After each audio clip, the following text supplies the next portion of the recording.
आज के इस वीडियो लेक्चर में हम देखेंगे सम तथा विषम संख्याएं। सम तथा विषम संख्याओं के आज पूरे कॉन्सेप्ट को बिल्कुल क्लियर कर देते हैं। ठीक है, सबसे पहले लेते हैं सम संख्याएं। इनको जानते हैं कि सम संख्याएं क्या होती है। सम संख्याएं इंग्लिश में इसको बोलते हैं इवन नंबर। क्या बोलते हैं? Even numbers.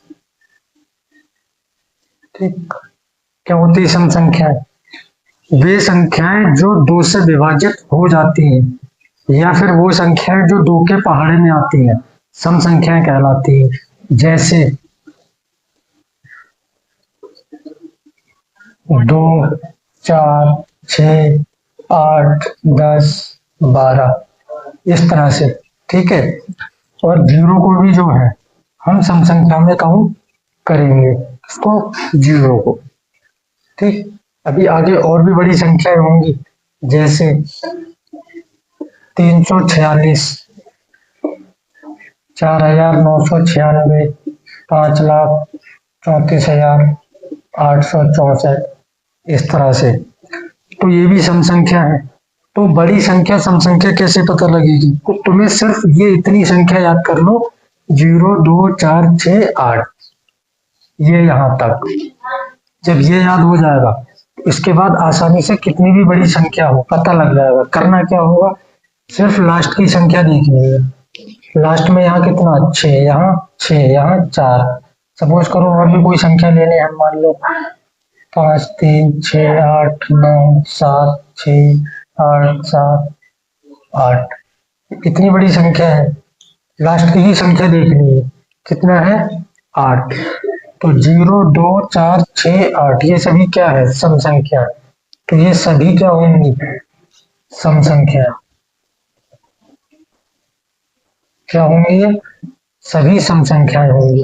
ठीक, अब देखते हैं विषम संख्याएं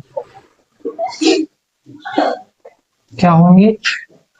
विषम संख्याएं, इसको क्या बोलेंगे? Odd number. Odd numbers. ठीक, अब इसमें क्या होंगी? ये क्या था? सम संख्या। जो संख्याएं दो से विभाजित हो जाए या दो के पहाड़े में आती हो, सम संख्या। और विषम संख्या है जो संख्याएं दो से विभाजित नहीं होती या दो के पहाड़े में नहीं आती है, विषम संख्याएं कहलाती। जैसे 1, 3, 5, 7, 9। ठीक, अब इसी तरह इसमें देखेंगे बड़ी संख्या है।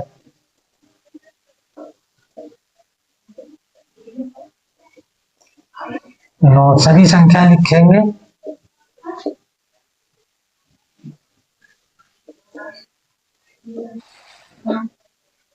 ठीक, सभी संख्याओं की लास्ट संख्या देखो कितनी है? 7, 9, 9, 7।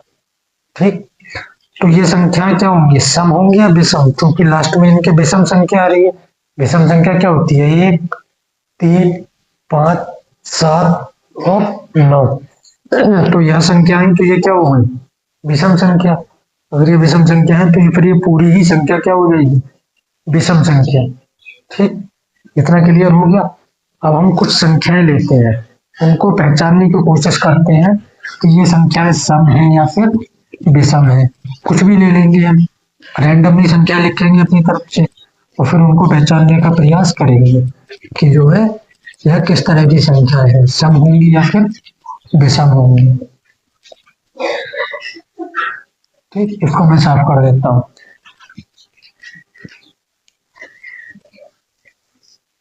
देखिए,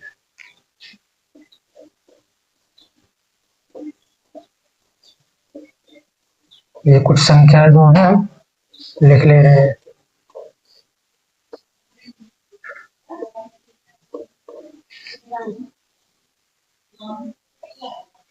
तो अब यह संख्या पहचाननी कि संख्या सम है या फिर विषम है। तो ये तो हम एक आपका नंबर चेंज कर देते हैं, चलिए इसका बदल देते हैं।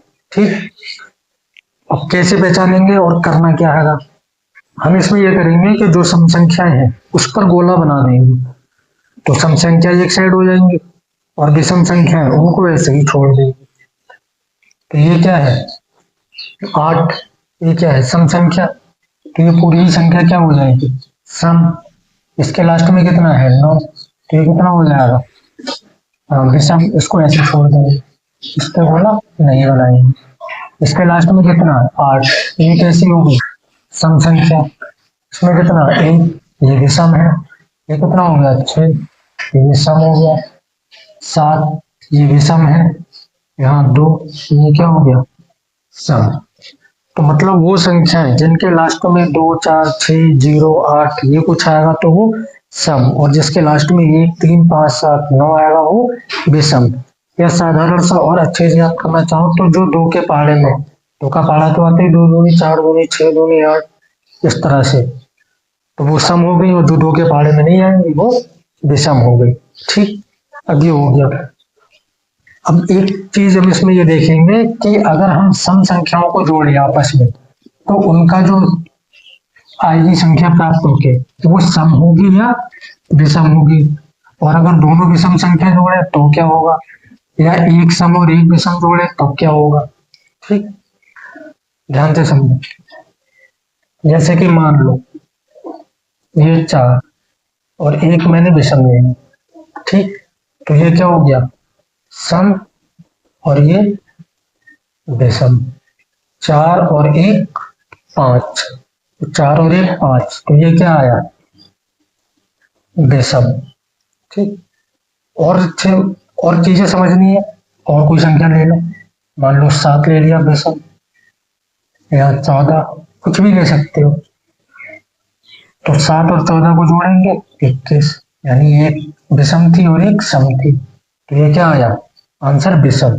कहने का मतलब यदि एक सम और एक विषम संख्या लेंगे और उनको जोड़ेंगे तो योग क्या आएगा? हमेशा विषम ही आएगा। दूसरा,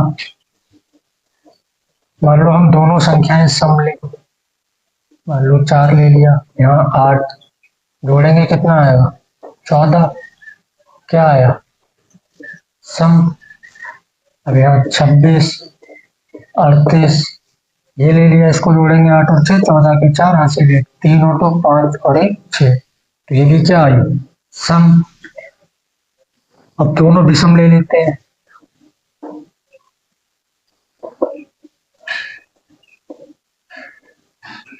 तो यहाँ विषम संख्या कुछ भी 11 ले लो, यहाँ विषम संख्या कुछ भी 21 ले लो, तो 11 और 21 32, ये क्या आया? सम। 45 89 कुछ भी ले ले, 9 5 14 के 4 हासिल है, 8 4 12 और 1 13, तो ये क्या आया? सम। तो कहने का मतलब है कि विषम संख्या सिर्फ एक ही कंडीशन में आएगी, और वो कब आएगी? जब एक सम और एक विषम जुड़ेगी। यदि दोनों सम जुड़ी तो भी आंसर सम, दोनों विषम जुड़ेंगी तो भी आंसर सम। जब एक सम और एक विषम जुड़ेगी तभी आंसर केवल और केवल विषम आएगा। ठीक, इसको समझ लेना।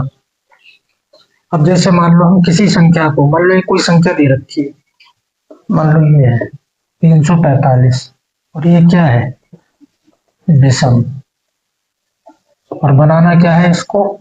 सम। किसी भी संख्या को विषम है और सम बनाना है तो उसमें क्या करेंगे? एक जोड़ देंगे। क्या करेंगे? एक जोड़ देंगे या फिर एक घटा देंगे, दोनों में से कुछ भी कर सकते हैं। और ये दोनों के लिए कंडीशन है, विषम के लिए भी सम के लिए। अगर सम है उसको विषम बनाना है, या विषम है उसको सम बनाना है, या सम है उसको विषम बनाना, दोनों ही कंडीशन में एक जोड़ दें या एक घटा दें तो संख्या विषम से सम हो जाएगी और सम से विषम। और दोनों चीजें कर सकते हैं, चाहे जोड़ लें या फिर घटा लें, कुछ भी करें। ठीक है, तो ये चीज जो है मुझे मैं समझता हूँ कि क्लियर हो गई होगी। बाकी विषम और सम संख्याओं में ऐसा कुछ और ज्यादा है नहीं। ठीक, तो अब कुछ प्रश्नों पर आ जाते हैं। सबसे छोटी सम संख्या क्या होगी? सबसे छोटी सम संख्या, जीरो को हम लिख सकते हैं लेकिन जीरो को हम सम संख्या, अगर केवल संख्या ही पूछी जाएगी तो जीरो को काउंट नहीं करेंगे। सबसे छोटी सम संख्या लेंगे 2। फिर सबसे छोटी विषम संख्या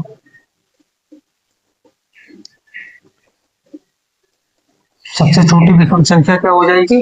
1। ठीक, ये चीज भी कभी कभी प्रश्न में जो है पूछ लिया जाता है कि सबसे छोटी सम संख्या और सबसे बड़ी सम संख्या। ठीक, तो बाकी सारी चीजें क्लियर है। और बड़ी संख्या का जो है, अगर आप ये सोचो कि सबसे छोटी संख्या तो पता लग गई, सबसे छोटी सम संख्या, सबसे छोटी विषम संख्या, तो हमें बड़ी भी पता लग जाए तो बड़ी पता नहीं लग सकती। क्यों? क्योंकि संख्या का कोई भी अंत नहीं है, संख्याएं होती है अनंत तक। तो आखिरी संख्या क्या होगी, इसकी जानकारी हमें, आपको, किसी को भी नहीं है। अभी आप जो है इतना समझ लो, मैं समझता हूँ कि सम संख्याओं का कॉन्सेप्ट जो है आपको क्लियर हो गया होगा। मैं बार बार फिर बता रहा हूँ कि सिर्फ इतना रख लो कि जो संख्याएं 2 के पार में, यानी 2, 4, 6, 8, 10, यह सम संख्याएं 1, 3, 5, 7, 9, 11, ये सभी विषम संख्याएं बस। और इसी से जो है कितनी बड़ी संख्या हो, केवल अंत का अंक देखो। अगर 2, 4, 6, 8 जीरो में कुछ आ रहा है तो वह सम हो जाएगी, और 1, 3, 5, 7, 9, 11 में कुछ आ रहा है तो फिर वो विषम हो जाएगी। ठीक, मुझे लगता है ये चीज आपको समझ आ गई होगी। ठीक, चलिए।